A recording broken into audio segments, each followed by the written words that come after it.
মৰমৰ ছাত্ৰ-ছাত্ৰীসকল আজি আমি দশম শ্ৰেণীৰ অষ্টম অধ্যায় ত্ৰিকোণমিতিক পৰিচয়ৰ এক অনুশীলনী 8.1 যোনটো আমি কৰি আছিলো হেতুৰে শেষৰ যোনকেটা আছে মৰমৰ ছাত্ৰ-ছাত্ৰীসকল আমি ইতিমধ্যে দশম শ্ৰেণীৰ অষ্টম অধ্যায় ত্ৰিকোণমিতিক পৰিচয়ৰ অনুপাতবোৰৰ বিষয়ে আলোচনা কৰিছো উদাহৰণো কৰিছো অনুশীলনীও আগৰ 8 নম্বৰ লৈকে কৰা হৈছে এতিয়া বাকি থকাখিনি আজিৰ ক্লাছত আমি আলোচনা কৰো আহা So number 9 প্ৰথম আছে ABC B কোণ সমকোণ যদি tan A = 1/√3 তেন্তে তলৰ মানবিলাক উলিওৱা আমি ইতিমধ্যে এনেকুৱা ধৰণৰ বহুত কৰিছো হয়নে তোমালোকে ইয়াৰ আগতেও বহুত কিটা কৰিছা সো এগিটা তোমালোকলে ইমান টান নহয় সো চাও আমি কেনেকৈ কৰিম আমাক দিয়া আছে এটো ধৰা ABC B কোণটো সমকোণ কাৰণ আমি A আৰু C দিব দিছে ন সো A আৰু C সমকোণ বুলি ধৰিলো B কোণটো সমকোণ বুলি ধৰিলো এতিয়া tan A এৰ ভ্যালু দিয়া আছে আমি tan θ ৰ ৰেশিওটো লিখি লও tan θ ৰ ৰেশিওটো কি আছিল tan θ মানে P/B আমি জানো হয়নে আমি ইতিমধ্যে গম পাও এতিয়া আমাক sin A cos A sin C এবোৰ উলিয়াব দিছে বাৰু sin A cos C plus cos A sin C উলিয়াব দিছে ঠিক আছে তাৰ আগতে আমি ইয়াৰ পৰা কি পাই যাম P আৰু B টো আমি পামে হয়নে অনুপাতটোৰ পৰা আমাৰ কি লাগিব H লাগিব বা অতিভুজ লাগিব ঠিক আছে সো আমি প্ৰথমতে পাইথাগোৰাছ উপপাদ্য ব্যৱহাৰ কৰিম tan A দিয়া আছে ঠিক আছে সো A কোণ সাপেক্ষে চাও আমি এতিয়া A কোণ সাপেক্ষে ভূমি হল AB পাৰপেন্ডিকুলাৰ হল BC আৰু অতিভুজ হ'ব AC এখিনি আমি ডায়াগ্ৰামত লিখি ললো সো আমাক কি দিয়া আছে আমাক দিয়া আছে কি দিয়া আছে আমাক দিয়া আছে tan A = 1/√3 ঠিক আছে সো tan A ৰেশিওটো কি tan θ ৰেশিওটো হল P/B যেটো A কোণ সাপেক্ষে সো কি হ'ব BC/AB this implies BC/AB = 1/√3 = K এটো ধৰা হল আমি বহুত কৰিলো এনেকুৱা নহয় জানো ধৰা হল ঠিক আছে এতিয়া আমি কি কৰিম যত K এটা ধনাত্মক সংখ্যা এটা আমি বাৰে বাৰে লিখিছোৱে K এটা ধনাত্মক সংখ্যা ঠিক আছে সো এতিয়া কি হ'ব ইয়াৰ পৰা আমি কি লিখিব পাৰো BC = কিমান K আৰু AB কিমান √3K এখিনি পালো আমি ঠিক আছে সো BC হল K আৰু AB হল √3K আমি কি উলিয়াব লাগিব H উলিয়াব লাগিব তাৰ কাৰণে আমি আকৌ পাইথাগোৰাছ উপপাদ্য ব্যৱহাৰ কৰিম সো কি লিখিম পাইথাগোৰাছ উপপাদ্য মতে পাইথাগোৰাছ উপপাদ্য মতে আমি কি লিখিব পাৰো অতিভুজ স্কয়াৰ তাৰ মানে H আমাৰ কিমান আছে ইয়াতে চাই লও H মানে হল AC ঠিক আছে সো AC কিমান AC = √K²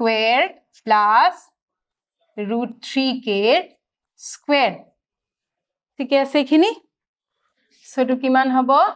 √K² plus √3K² মানে কিমান হ'ব 3K² এটা 3K² plus K² মানে কিমান হ'ব 4K² 4 ৰ বৰ্গমূল হল 2 K² ৰ বৰ্গমূল হল K সো 2K ঠিক আছে তাৰ মানে আমাৰ P হল আমাৰ P বা BC মানে K ঠিক আছে BC মানে হল KP আমি এটা লিখি লও প্ৰথম ক্ষেত্ৰত আমাৰ BC হল আমাৰ যেতিয়া A কোণ সাপেক্ষে এটো হল BC কিমান K BC হল K then AB হল √3K AB হল √3k আৰু h কিমান পালো আমি 2k এখিনি আমি লিখি ললো ঠিক আছে এখিনি লিখি ললো এতিয়া আমাৰ কি লাগে sin a cos c plus cos a sin c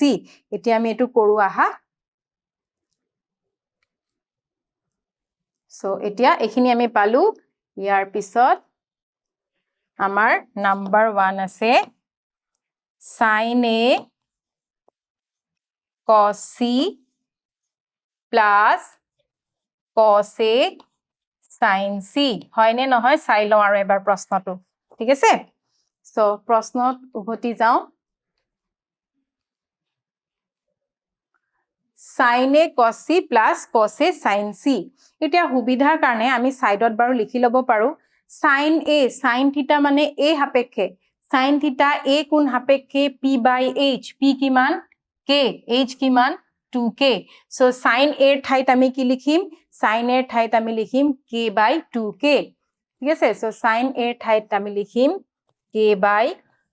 2k into এতিয়া cos c আকৌ c কোণ সাপেক্ষে c কোণ সাপেক্ষে চাও কি আছে c কোণ সাপেক্ষে এতিয়া c কোণ সাপেক্ষে ভূমি কি হ'ব c কোণ a কোণটো কাৰণ cos থিটাৰ ভ্যালু হল b by h so c কোণ সাপেক্ষে ভূমি হল p এটো ভূমি so k হল ভূমি আৰু h হল 2k so আকৌ এটো সেম আহিব কি হ'ব k by 2k hall plus then cos a এতিয়া a কোণ সাপেক্ষে কিন্তু cosৰ ভ্যালু লাগে a কোণ সাপেক্ষে cosৰ ভ্যালু a কোণ সাপেক্ষে cosৰ ভ্যালু a কোণ সাপেক্ষে এটো হল ভূমি cosৰ মানে a কোণ সাপেক্ষে ভূমি হল ab so cos a মানে আমাৰ কি লাগে b by h তাৰ মানে √3k by 2k so আমি কি দিম √3k by 2k into sin c এটা sin c মানে p by h কিন্তু c কোণ সাপেক্ষে so c কোণ সাপেক্ষে কি হ'ব c কোণ সাপেক্ষে p by h p মানে কিমান c কোণ সাপেক্ষে আকৌ √3k আৰু h কিমান 2k ঠিক আছে so আকৌ এটো কি হ'ব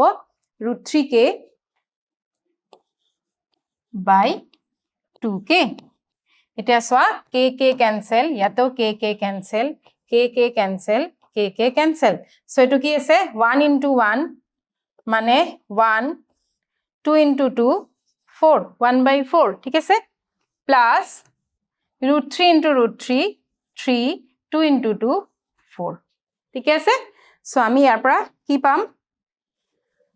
লসাগু হল আমাৰ 4 পট আছে 1 plus 3 so 1 plus 3 মানে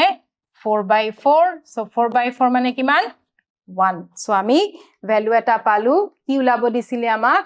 আমাক উলিয়াব দিছিলে sin a cos c plus cos a sin c তাৰ ভ্যালু আমি কিমান পালো 1 এতিয়া আমি নেক্সট যাও কি আছে ওকে নেক্সট আছে cos a cos c minus sin a sin c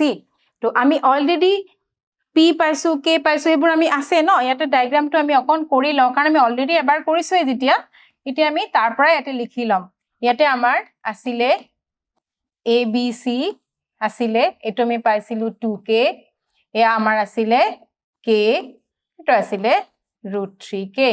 এখিনি আমি অলৰেডি কৰিছোৱে উলাইছোৱে নহয় জানো এতিয়া আমি ডাইৰেক্ট এটো যদি কৰো cos a কোণ সাপেক্ষে ভূমি কি ভূমি √3k by h 2k into cos c এটা c কোণ সাপেক্ষে ভূমি কি k আৰু অতিভুজ 2k minus sin c so sin c কোণ সাপেক্ষে লম্ব কিমান √3k by অতিভুজ 2k into ইফালে sin a so a কোণ সাপেক্ষে আকৌ লম্ব কিমান k অতিভুজ 2k ঠিক আছে so এবু k cancel ইয়াতেও k cancel ঠিক আছে so এটা কি থাকিব √3 by 2 to the 4 minus √3 by 2 to the 4 so answer হল 0 ঠিক আছে এটো ইজি নহয় জানো ইজি হয় next number 10 triangle PQR or Q কোণ সমকোণ আৰু PR plus QR equals to 25 cm আৰু PQ equals to 5 cm এবোৰ আমি ডায়াগ্ৰামটো কৰিলো PQR সো এটা সমকোণী ত্ৰিভুজ Q কোণ সমকোণ সো Q এটা দি দিও then PQR ঠিক আছে PQR or PQ 5 cm PQ এটো 5 cm বুলি কৈ দিছে ঠিক আছে আৰু কি কৈছে PR plus QR এই দুটা কি হয় এই দুটাৰ সমষ্টি হল 25 সো আমি ধৰি লওঁ QRX যদি আমি QRX বুলি ধৰি লওঁ দুটাৰ সমষ্টি যদি 25 হয় তেন্তে PR কিমান হ'ব 25 minus x এখিনিটো সাগে তোমালোকে গমে পাইছা হয়নে সো আমি লিখি লওঁ দিয়া আছে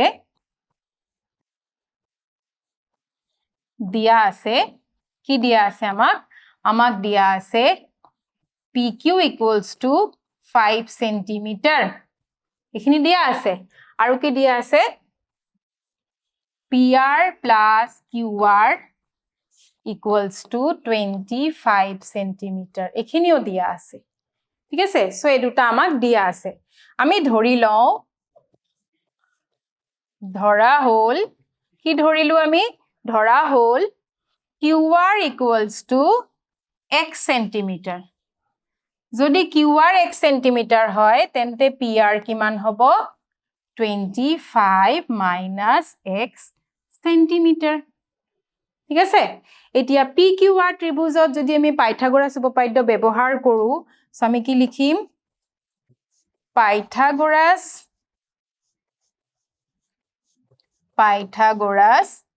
উপপাদ্য প্ৰয়োগ কৰি পাও পাইথাগোৰাছ উপপাদ্য প্ৰয়োগ কৰি পাও পাইথাগোৰাছ উপপাদ্য প্ৰয়োগ কৰিলে আমি কি পাম PR square equals to কি পাম PR square equals to কি হ'ব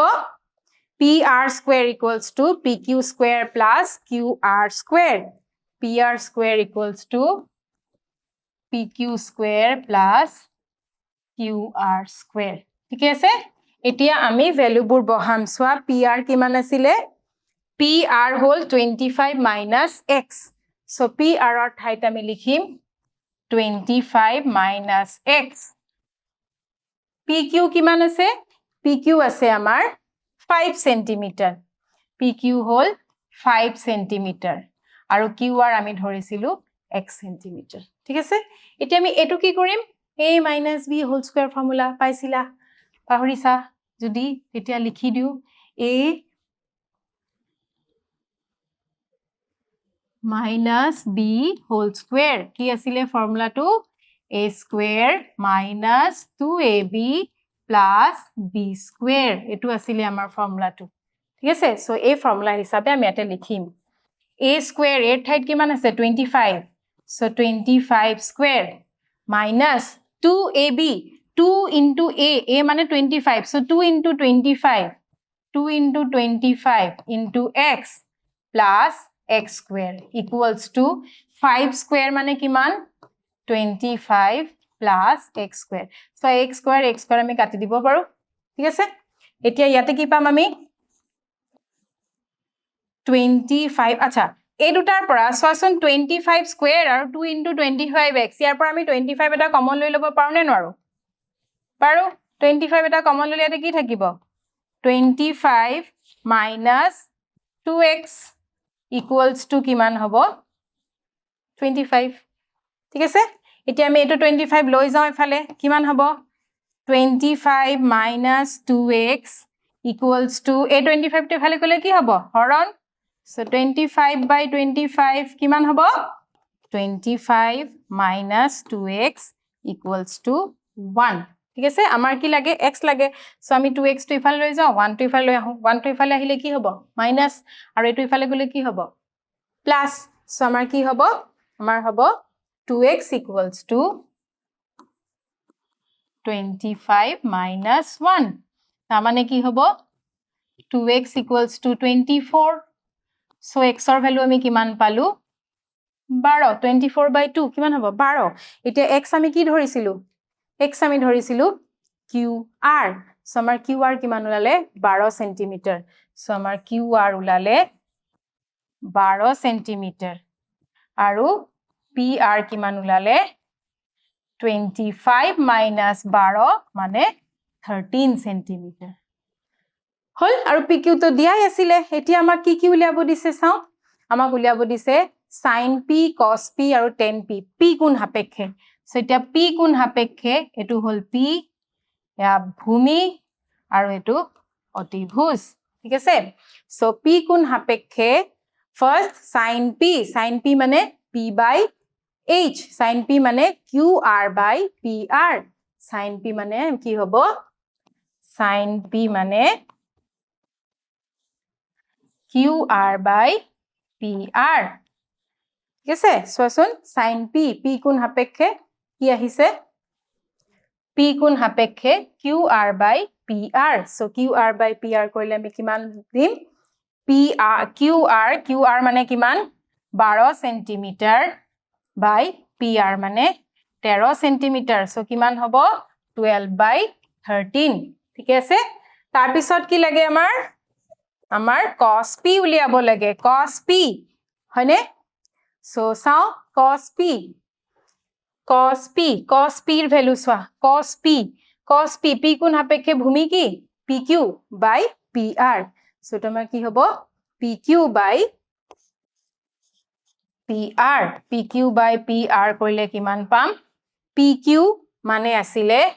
5 cm by pr hall 13 cm so ultimately কিমান হবো 5 by 13 আৰু এটা লাগে কি লাগে চাও আৰু আমাৰ লাগে 10p so 10p এর ভ্যালু তো কি হবো 10p এর ভ্যালু p কোন সাপেক্ষে 10p p by b p কোন সাপেক্ষে কিমান হবো p qr by pq so আমি লিখি দিও qr by pq so এটা qr কিমান আছিলে qr আছিলে 12 cm by 5 cm কাটি কিমান হ'ব 12 by 5 ঠিক আছে সো এটো আমাৰ হৈ গল এটা আমি নেক্সট তুলে যাও সত্য অসত্য উলিয়াব লাগে প্ৰথম হল 10 এৰ মান সদায় 1 তকৈ সৰু এটো কৰিবলে আমি জাস্ট আগৰটো চাও সোয়াসুন 10p কিমান পাইছিল আমি 12 by 5 এটো হয়নে 1 তকে সৰু নহয় সটো কি হ'ব যেটো আমি ইয়াতে চালুৱে 10 এৰ মান আমি আগৰটোতে কিমান পালো 12 by 5 আৰু 12 by 5 কৰিলে এটো 1 তকে সদায় কি হ'ব ডাঙৰ হ'ব এটো 1 তকে ডাঙৰ সো 10 এৰ মান সদায় 1 তকৈ সৰু এটো কি হয় ফলস বা অসত্য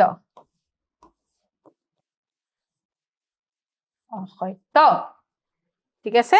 নেক্সট তুলে যাও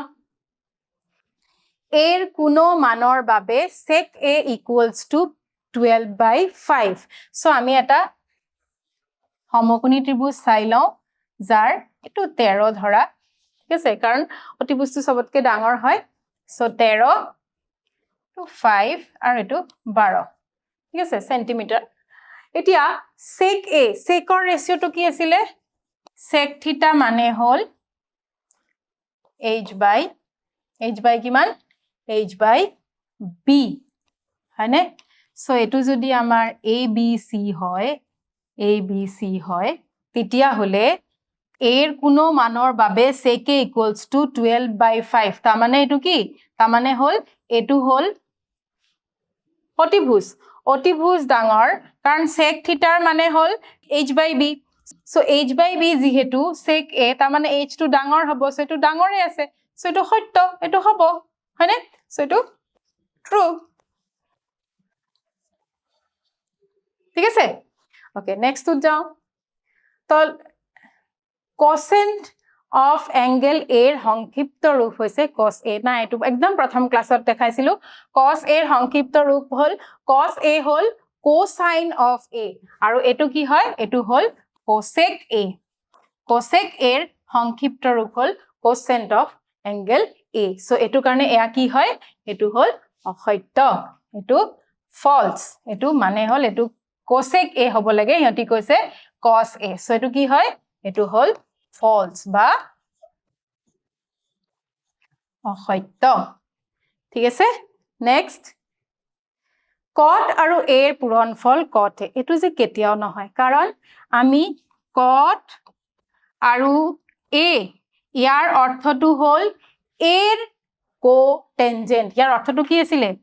angle a এৰ co-tangent এটো আছিল যেতিয়া লিখিছিলো হয়নে angle a এৰ co-tangent এটো কিন্তু cot into a equals to cot a কেতিয়াও নহয় ঠিক আছে অকল cot বুলি নহয় sin into a sin a নহয় হেবু sin a মানে হল angle a এৰ sin ঠিক আছে সো এটো কি হয় এটো হল false বা অসত্য ঠিক আছে নেক্সট কোনো এটা থিটাৰ বাবে sin theta equals to 4/3 sin theta আকৌ আহিছো sin theta ৰ ভ্যালুটো কি আছিল p/h sin theta ৰেশিও হল p/h এটা ইয়াতে সোয়া h টো হল অতিভুজ আৰু আমি জানো অতিভুজ আটাইতকৈ দীঘল বাহু সো ইয়াতে যদি তেনেকে হয় এটো লম্ব p/h মানে কি 4 টো হল লম্ব অতিভুজকে ডাঙৰ হ'ব পাৰে জানো নোৱাৰে সো এটো কি হয় এটো হল ফলস বা অসত্য ঠিক আছে সো এখিনিতে তোমালোকৰ অনুশীলনী 8.1 শেষ হল তোমালোকে এখিনি বুজি পোৱাখিনি ভালকে প্ৰ্যাকটিস কৰা প্ৰ্যাকটিস কৰিলে তোমালোকৰ কাৰণে এখিনি বহুত ইজি হৈ যাব ঠিক আছে ধন্যবাদ